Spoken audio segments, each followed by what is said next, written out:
یعنی انتہا درجے کی درستگی کے ساتھ قرات کرے، لیکن اگر اس کو سمجھتا نہیں ہے، اس کا معنی ہی نہیں سمجھتا، اس کا مفہوم ہی نہیں سمجھتا اور اس پر عمل نہیں کرتا تو وہ اس کا حق ادا نہیں کر رہا۔ حسن بصری رحمہ تعالیٰ فرماتے ہیں، اس قرآن کو غلاموں اور بچوں نے پڑھا لیکن انہوں نے اسے شروع سے نہیں لیا، یعنی اس پر عمل نہیں کیا، انہیں اس کے معنی اور تعویل کا کوئی علم نہیں ہے۔ تو بچوں کو اگر لفظ لفظ سمجھ بھی نہ آئے لیکن کوشش کرنی چاہیے کہ وہ جو بھی پارہ پڑھیں یا سورت کوئی پڑھیں یا کوئی حصہ بھی پڑھیں تو اس کا مفہوم ان کو معلوم ہو کہ وہ کیا پڑھ رہے ہیں، قرآن کیا کہہ رہا ہے۔ بلکہ آپ میں سے جتنے بھی لوگ ناظر قرآن پڑھانے والے ہیں وہ اپنے لیے لازم کر لیں کہ پڑھاتے ہوئے کچھ نہ کچھ حصہ، یعنی سارا تو ممکن نہیں ہوتا، بعض اوقات کے ناظر کا پڑھنا بھی ایک مشکل کام ہو جاتا ہے، لیکن اس میں سے چاہے کہ تو کوئی ایک آیت ایسی چوز کر لیں، ایسی آیت سلیکٹ کر لیں جو کہ اس کا خلاصے کے طور پر بیان کرتے، لیکن کوئی نہ کوئی کام کی یا عمل کی بات ضرور بتائیں تاکہ قرآن کا حق ادا ہو جائے۔ قرآن کے حروف کے ساتھ ساتھ اس کی حدود کا خیال رکھا جائے۔ یحییٰ ابی سعید سے مروی ہے کہ عبداللہ بن مسعود رضی اللہ تعالی عنہ نے ایک انسان سے کہا کہ تم یقیناً ایسے زمانے میں ہو کہ اس میں علماء زیادہ اور قاری کم ہیں۔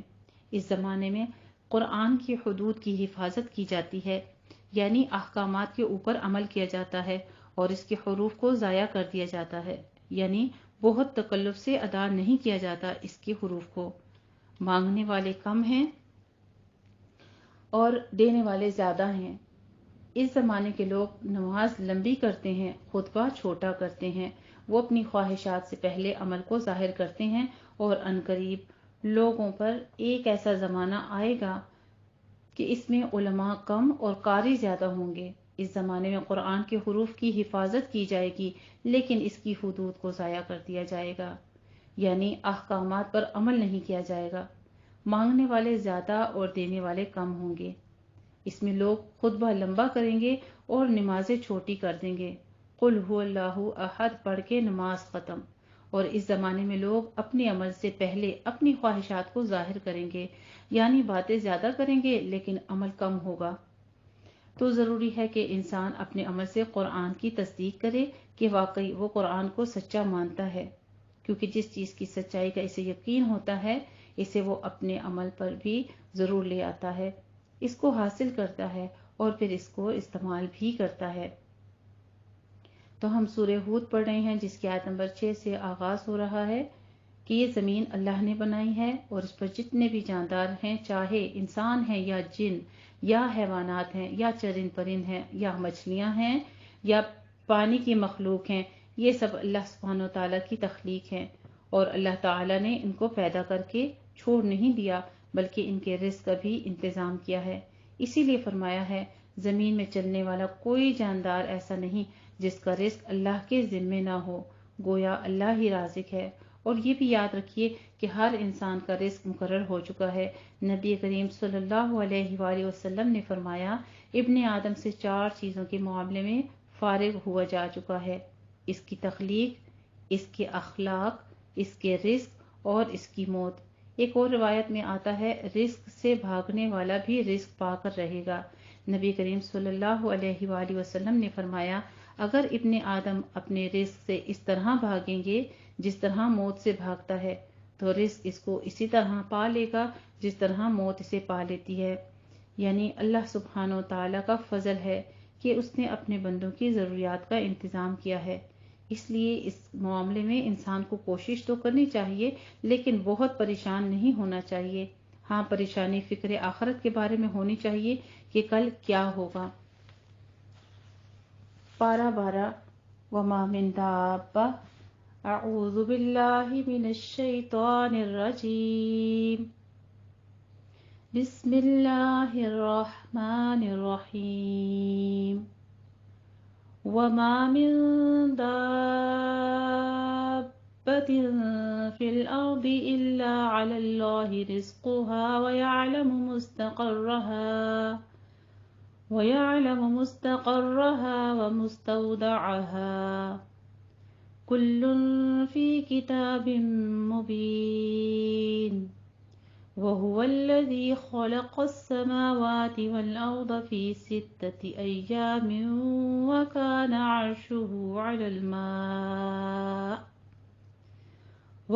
عرشه على الماء ليبلوكم أيكم أحسن عملا ولئن قلت إنكم مبعوثون من بعد الموت ليقولن الذين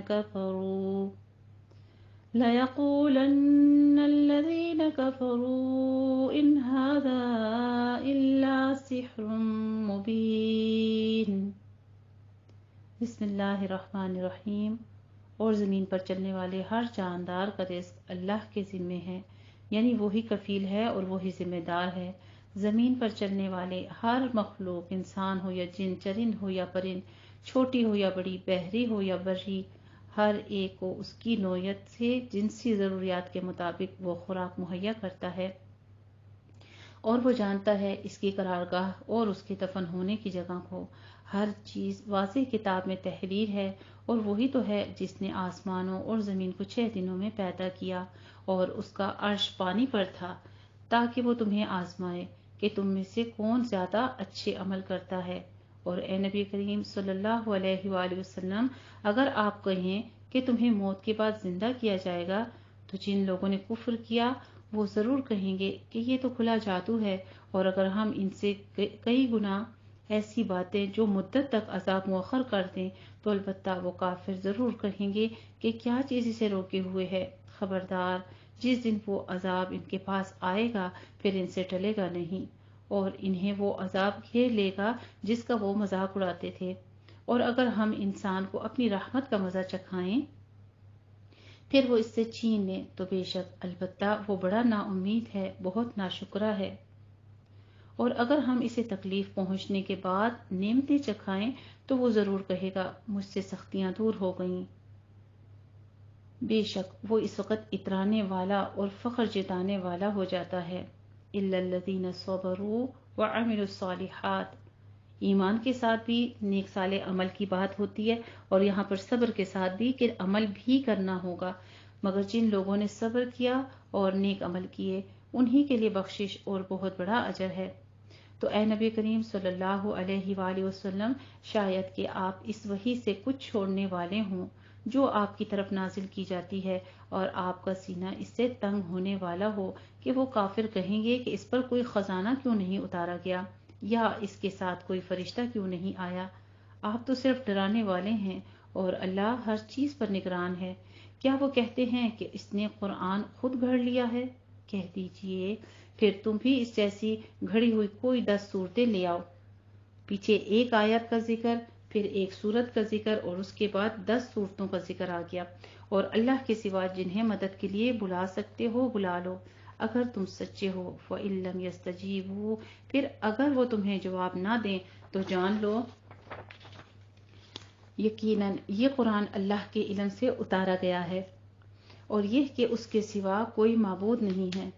پھر اے لوگو، کیا تم مسلمان ہوتے ہو؟ جو شخص دنیاوی زندگی اور اس کی زینت چاہتا ہے تو ہم انہیں ان کے اعمال کا پورا بدلہ اسی دنیا میں دے دیتے ہیں، اور اس میں ان کی حق تلفی نہیں کی جاتی. یہی لوگ ہیں جن کے لیے آخرت میں آگ کے سوا کچھ نہیں، اور وہ برباد ہو گیا جو کچھ انہوں نے اس دنیا میں کیا تھا، اور جو عمل وہ کرتے رہے ضائع ہو گئے. کیا بھلا جو شخص اپنے رب کی طرف سے واضح دلیل پر ہو اور اس کے بعد اللہ کی طرف سے ایک گواہ قرآن بھی آ جائے، جبکہ وہ اس سے پہلے موسیٰ علیہ السلام کی کتاب بھی رہنما اور رحمت رہی ہو، وہ قرآن کا انکار کر سکتا ہے؟ ایسے لوگ ہی تو اس قرآن پر ایمان لاتے ہیں، اور ان گروہوں میں سے جو کوئی اس کا انکار کرے تو اس کا ٹھکانہ آگ ہی ہے. چنانچہ اے نبی کریم صلی اللہ علیہ وآلہ وسلم، آپ اس شک میں نہ پڑیں، بے شک یہ قرآن آپ کے رب کی طرف سے حق ہے، لیکن اکثر لوگ ایمان نہیں لاتے. وَمَنْ أَظْلَمُ مِمَّنِ افْتَرَىٰ. اور اس شخص سے زیادہ ظالم کون ہو سکتا ہے جس نے اللہ پر جھوٹ باندھا. یہی لوگ ہیں اپنے رب کے سامنے پیش کیے جائیں گے، اور گواہ فرشتے کہیں گے کہ یہی وہ لوگ ہیں جنہوں نے اپنے رب پر جھوٹ گھڑا تھا۔ سن لو، ظالموں پر اللہ کی لعنت ہے۔ الذین یصدون عن سبیل اللہ، وہ جو اللہ کی راہ سے روکتے ہیں اور اس میں ٹیڑھپن ڈھونڈتے ہیں، اور وہی آخرت کا انکار کرنے والے ہیں۔ اولئک لم یکونوا معجزین فی الارض، یہ لوگ زمین میں اللہ کو عاجز کرنے والے نہ تھے، اور ان کے لیے اللہ کے سوا کوئی حمایتی نہ تھا۔ ان کے لیے عذاب دگنا کر دیا جائے گا۔ ان میں حق سننے کی تاب نہیں تھی اور نہ وہ دیکھتے تھے۔ یہی لوگ ہیں جنہوں نے اپنے آپ کو خسارے میں ڈالا اور ان سے گم ہو گیا جو وہ جھوٹ باندھتے تھے۔ بلا شبہ یقیناً وہی لوگ آخرت میں سب سے زیادہ خسارہ پانے والے ہیں۔ بے شک جو لوگ ایمان لائے اور انہوں نے نیک عمل کیے اور اپنے رب کے حضور عاجزی کی، وہی جنتی ہیں، وہ اس میں ہمیشہ رہیں گے۔ دونوں فریقوں کی مثال ایسے ہے جیسے اندھا اور بہرا، اور دیکھنے والا اور سننے والا۔ اس وصف میں دونوں برابر ہیں۔ کیا اس وصف میں دونوں برابر ہو سکتے ہیں؟ پھر تم نصیحت حاصل نہیں کرتے؟ اور البتہ ہم نے نوح علیہ السلام کو اس کی قوم کی طرف بھیجا۔ اس نے کہا، بے شک میں تمہیں صاف صاف ڈرانے والا ہوں، یہ کہ تم اللہ کے سوا کسی کی عبادت نہ کرو۔ بے شک میں تم پر دردناک دن کے عذاب سے ڈرتا ہوں۔ پھر اس کی قوم کے وڈیرے بولے، ہم تجھے بس اپنے ہی جیسا بشر دیکھتے ہیں، اور یہ بھی دیکھتے ہیں کہ بس انہی لوگوں نے بے سوچے سمجھے تیری پیروی کی ہے جو ہمارے کمین ہیں، اور ہم دیکھتے ہیں کہ تمہیں ہم پر کوئی فضیلت نہیں حاصل، ہم تمہیں جھوٹا سمجھتے ہیں۔ نوح علیہ السلام نے کہا، اے میری قوم، دیکھو تو اگر میں اپنے رب کی طرف سے واضح ہدایت پر ہوں اور اس نے مجھے اپنے پاس سے رحمت نبوت بخشی ہو، پھر وہ تم اندھوں سے چھپا دی گئی ہو، تو کیا ہم تم پر زبردستی چپکا دیں گے اسے جبکہ تم اسے ناپسند کرتے ہو؟ وَيَا قَوْمِ لَا أَسْأَلُكُمْ عَلَيْهِ مَالًا، اور اے میری قوم، میں تم سے اس پر کوئی مال نہیں مانگتا، میرا اجر تو اللہ ہی پر ہے، اور میں ان لوگوں کو دھتکارنے والا نہیں ہوں جو ایمان لے آئے۔ بے شک وہ اپنے رب سے ملنے والے ہیں، لیکن میں دیکھتا ہوں کہ تم لوگ نادانی کر رہے ہو۔ وَيَا قَوْمِ مَن يَنصُرُنِي مِنَ اللَّهِ، اور اے میری قوم، اگر میں انہیں دھتکاروں تو کون مجھے اللہ کے عذاب سے بچائے گا؟ کیا پھر تم نصیحت حاصل نہیں کرتے؟ اور میں تم سے نہیں کہتا کہ میرے پاس اللہ کے خزانے ہیں، اور نہ میں غیب جانتا ہوں، اور نہ میں یہ کہتا ہوں کہ بے شک میں فرشتہ ہوں، اور نہ میں انہیں جنہیں تمہاری آنکھیں حقیر دیکھتی ہیں یہ کہتا ہوں کہ اللہ انہیں کوئی بھلائی نہ دے گا۔ اللہ خوب جانتا ہے جو کچھ ان کے نفسوں میں ہے۔ بے شک اگر میں نے یہ باتیں کہیں تب میں ضرور ظالموں میں سے ہو جاؤں گا۔ قالوا یا نوح قد جادلتنا، انہوں نے کہا، اے نوح، تو ہم سے جھگڑ چکا ہے اور ہمارے ساتھ بہت زیادہ جھگڑا کر چکا ہے، چنانچہ تو ہم پر وہ عذاب لے ہی آ جس کا ہم سے وعدہ کرتا ہے اگر تو سچا ہے۔ نوح علیہ السلام نے کہا، یقیناً اللہ ہی تم پر وہ عذاب لائے گا اگر اس نے چاہا، اور تم اسے عاجز کرنے والے نہیں، اور تمہیں میری نصیحت نفع نہیں دے گی اگر میں چاہوں کہ تمہیں نصیحت کروں۔ جب اللہ تمہیں گمراہ کرنا چاہتا ہو، یعنی تمہارا کفر جو کہ اس مقام پر پہنچ چکا ہے۔ حضرت نوح علیہ السلام نے 900 سال تبلیغ کی تھی جس میں صرف 80 لوگ ایمان لے کر آئے، تو اس پر انہوں نے اتنا زیادہ دل آزاری ہونے کے بعد انہوں نے فرمایا کہ جہاں سے کسی انسان کا پلٹ کر آنا اور ہدایت کو اپنا لینا ناممکن ہے، یعنی جب اللہ نے تمہاری گمراہی اور ہلاکت کا ارادہ کر لیا ہے اور تمہارے دلوں پر مہر لگا دی ہے، تو اب اگر میں تمہاری خیر خواہی بھی کرنا چاہوں، یعنی ہدایت پر لانے کی اور زیادہ کوششیں کروں، تو یہ کوشش اور خیر خواہی تمہارے لیے کچھ فائدہ مند نہ ہوگی، کیونکہ تم گمراہی کے آخری مقام پر پہنچ چکے ہو۔ هو ربکم وإلیہ ترجعون، اور وہی تمہارا رب ہے اور اسی کی طرف تم لوٹائے جاؤ گے۔ کیا وہ کہتے ہیں کہ اس نے اس قرآن کو خود گھڑ لیا ہے؟ اے نبی کریم صلی اللہ علیہ وآلہ وسلم، کہہ دیجئے، اگر میں نے اسے خود گھڑا ہے تو میرا جرم مجھ ہی پر ہے، اور میں اس سے بری ہوں جو تم جرم کرتے ہو۔ اور نوح علیہ السلام کی طرف وحی کی گئی کہ تیری قوم میں سے کوئی ہرگز ایمان نہیں لائے گا سوائے اس کے جو پہلے ایمان لا چکا، چنانچہ وہ جو کچھ کر رہے ہیں تم اس پر غم نہ کھاؤ، اور تو ہماری آنکھوں کے سامنے اور ہماری وحی کے مطابق ایک کشتی بناؤ، اور مجھ سے ان لوگوں کے متعلق بات مت کرنا جنہوں نے ظلم یعنی کفر کیا، بے شک وہ غرق کیے جانے والے ہیں۔ جب نوح علیہ السلام مسلسل 950 سال دعوت و تبلیغ کرتے رہے، لیکن اس کے باوجود قوم کی تکذیب اور ایذا رسانی حد سے بڑھ گئی، یہاں تک کہ مطالبہ عذاب کر دیا، تو اللہ تعالیٰ نے نوح علیہ السلام کو یہ وحی کی کہ آپ کی قوم میں سے جو ایمان لے آئے ہیں وہ تو لے آئے ہیں، اس کے بعد کوئی اور ایمان نہیں لائے گا۔ اور نوح علیہ السلام کو ایک مایوس کن ماحول میں سے گزرنا پڑ رہا تھا، تو پھر نوح علیہ السلام نے رب تعالیٰ سے دعا کی کہ یا رب، زمین پر ایک کافر بھی بسنے والا نہ رہنے دینا۔ ہماری آنکھوں کے سامنے اس سے ثابت ہوا کہ اللہ تعالیٰ کی آنکھیں ہیں، لیکن اس طرح آنکھیں جس طرح اس کی شان کے لائق ہے، یعنی آنکھ ثابت ہے، اس کی کیفیت کا ہمیں پتہ نہیں ہے کہ ہمارے اوپر جو وحی آتی ہے وہ کس طرح سے ہے، وہ کیا مطلب دیا گیا ہے۔ بعض نے اس سے مراد جو کہ پیچھے رہ جانے والے تھے ان سے مراد لی ہے کہ حضرت نوح علیہ السلام کی بیوی اور بیٹے کو کہا گیا ہے جو مومن نہیں تھے اور غرق ہونے والوں میں سے تھے۔ بعض نے ان سے غرق ہونے والی پوری قوم مراد لی ہے، اور مطلب یہ کہ ان کے لیے کوئی مہلت طلب مت کرنا، کیونکہ اب ان کے ہلاک ہونے کا وقت آ گیا ہے، اور ان کی ہلاکت کے لیے جلدی نہ کریں، وقت مقرر میں یہ سب غرق ہو جائیں گے۔ اسے فتح تقدیر نے روایت کیا ہے۔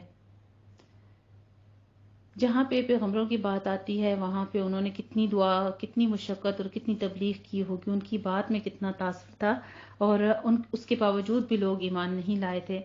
یہاں پہ نوح علیہ السلام کی کشتی کے بارے میں پھر آگے ذکر فرما رہے ہیں کہ اور نوح کشتی بناتا تھا، اور جب بھی اس کی قوم کے وڈیرے اس کے پاس سے ہی گزرتے تو وہ اس سے مذاق کرتے۔ نوح علیہ السلام نے کہا، اگر تم آج ہم سے مذاق کرتے ہو تو بے شک ایک روز ہم بھی تم سے مذاق کریں گے جیسے تم مذاق کرتے ہو، پھر تم جلد جان لو گے کہ کس شخص پر ایسا عذاب آتا ہے جو اسے دنیا میں رسوا کر دے گا، اور آخرت میں اس پر ہمیشہ ہمیشہ کا عذاب نازل ہوگا۔ حتیٰ اذا جاء امرنا، حتیٰ کہ جب ہمارا حکم آ گیا اور تنور نے جوش مارا، تو ہم نے نوح علیہ السلام سے کہا، اس کشتی میں ہر قسم کے جانوروں کا جوڑا 2 نر اور مادہ سوار کر لے، اور اپنے گھر والوں کو سوائے اس شخص کے جس کے بارے میں پہلے حکم ہو چکا، یعنی اس کے بارے میں جو ان کی بیٹی اور ان کی بیوی اور بیٹے کے بارے میں ذکر پیچھے ہو چکا ہے، اور ان کو بھی جو ایمان لا چکے، اور اس پر تھوڑے ہی لوگ ایمان لاتے ہیں۔ اور نوح علیہ السلام نے کہا، اس کشتی میں سوار ہو جاؤ، اللہ کے نام سے اس کا چلنا اور ٹھہرنا، بے شک میرا رب البتہ بہت بخشنے والا، نہایت رحم فرمانے والا ہے۔ سبحان اللہ، اللہ سبحانہ وتعالیٰ کے خوبصورت نام و صفات غفور الرحیم بیان کی جا رہی ہیں، اور وہ کشتی انہیں لے کر پہاڑوں جیسی موجوں میں چلتی جاتی تھی۔ یہ کشتی کوئی چھوٹی نہ تھی بلکہ اس قدر بڑی بڑی سی تھی کہ جتنے پہاڑ بلند ہوتے ہیں اس قدر بڑی تھی، اور یہ ٹکراتی ہوئی چلی جا رہی تھی۔ اور نوح علیہ السلام اپنے بیٹے کو پکار رہے تھے اور وہ سب سے الگ تھلگ تھا، پیارے بیٹے تو بھی ہمارے ساتھ سوار ہو جا اور کافروں میں شامل نہ ہو۔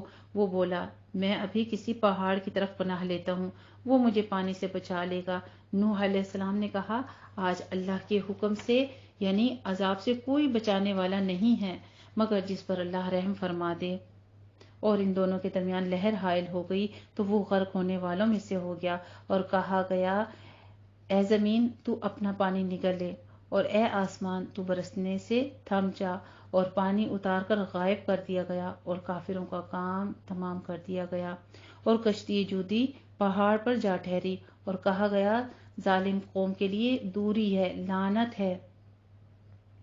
باپ بیٹے کے درمیان یہ گفتگو ہو رہی تھی کہ ایک طوفانی موج نے اپنی طغیانی کی زد میں لے لیا اسے، اور اس طرح نگلا کہ جیسے حیوان لیے جاتے ہیں، وہ اپنے منہ کی خوراک کو نگل جاتے ہیں، یعنی یہاں پر پانی کے خشک ہونے کو نگل جانے سے تعبیر دی گئی ہے۔ یہ حکمت معلوم ہوتی ہے کہ پانی بتدریج خشک نہیں ہوتا، بلکہ اللہ کے حکم سے زمین نے سارا پانی دفعتاً اس طرح سے اپنے اندر نگل لیا تھا جس طرح حیوان لقمہ نکل جاتا ہے، اور تمام اس کے بعد جتنے بھی کافر تھے ان سب کو غرق کر دیا گیا تھا۔ اور جہاں پہ لعنت کی گئی ہے، یہ ہلاکت اور لعنت الہی کے معنی میں آتی ہے کہ قرآن کریم میں بطور خاص غضب الہی کے مستحق بننے والے قوموں کے لیے اسے کئی جگہ استعمال کیا گیا ہے۔ حضرت نوح علیہ السلام نے یہ خیال کیا کہ ان خطرات و احوال کو دیکھتے ہوئے بیٹا ایمان قبول کر لے گا، اس لیے اس کے بارے میں یہ استدعا کی یا شفقت پدری جو تھی ایک باپ کی حیثیت سے اس کے جذبے سے مغلوب ہو کر بارگاہ الہی میں دعا کی تھی۔ حضرت نوح علیہ السلام نے قرابت نسبی کا لحاظ کرتے ہوئے اسے اپنا بیٹا قرار دیا، لیکن اللہ تعالیٰ نے ایمان کی بنیاد پر قرابت دینی کے اعتبار سے اس بات کی نفی فرمائی کہ وہ تیرے گھرانے سے نہیں ہے۔ اس لیے ایک نبی کا اصل گھرانہ تو وہی ہے جو اس پر ایمان لے آئے، چاہے وہ کوئی بھی ہو، اور اگر کوئی ایمان نہ لائے تو چاہے کہ وہ نبی کا باپ ہو یا بیٹا ہو، بیوی ہو یا نبی کے گھرانے میں کوئی بھی کافر ہو، اس کو اس زمرے میں نہیں لیا جائے گا۔ اور نوح علیہ السلام نے اپنے رب کو پکارا، چنانچہ اس نے کہا، اے میرے رب، بے شک میرا بیٹا میرے اہل میں سے ہے، اور بے شک تیرا وعدہ سچا ہے، اور تو سب فیصلے کرنے والوں سے بڑھ کے فیصلہ کرنے والا ہے۔ اللہ نے کہا، اے نوح، بے شک وہ تیرے اہل میں سے نہیں، بے شک اس کا عمل نیک نہیں ہے، لہٰذا تو مجھ سے اس چیز کا سوال نہ کر جس کا تجھے کوئی علم نہیں، بے شک میں تجھے نصیحت کرتا ہوں کہ تو جاہلوں میں سے نہ ہو جائے۔ نوح علیہ السلام نے کہا، اے میرے رب، بے شک میں تیری پناہ چاہتا ہوں اس سے کہ میں تجھ سے اس چیز کا سوال کروں جس کا مجھے کوئی علم نہیں، اور اگر تو نے میری بخشش نہ کی اور مجھ پر رحم نہ کیا تو میں خسارہ پانے والوں میں سے ہو جاؤں گا۔ قیل یا نوح اہبط بسلام منا، کہا گیا، اے نوح، اتر تو ہماری طرف سے سلامتی اور برکتوں کے ساتھ، اور جو تجھ پر اور تیرے ساتھ کی جماعتوں پر نازل کی گئی ہے، اور کچھ جماعتیں ہوں گی کہ ہم انہیں دنیا میں فائدہ دیں گے، پھر انہیں ہماری طرف سے دردناک عذاب پہنچے گا۔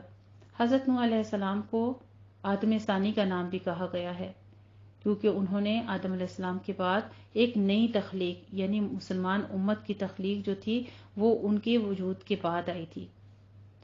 اے نبی کریم صلی اللہ علیہ وآلہ وسلم، تلک من انباء الغیب، اب آپ صلی اللہ علیہ وآلہ وسلم یا ہم لوگ تو اس دور میں تھے نہیں، یہ تو ہزاروں سال پہلے کی بات ہے، ہزاروں سال پہلے کی، تو آپ صلی اللہ علیہ وآلہ وسلم سے فرمایا جا رہا ہے، اے نبی کریم صلی اللہ علیہ وآلہ وسلم، یہ کچھ غیب کی خبریں ہیں، ہم انہیں آپ کی طرف وحی کرتے ہیں، اس سے پہلے نہ آپ انہیں جانتے تھے اور نہ آپ کی قوم، اس لیے آپ صبر کریں، بے شک بہترین انجام متقین ہی کے لیے ہے۔ الحمدللہ رب العالمین۔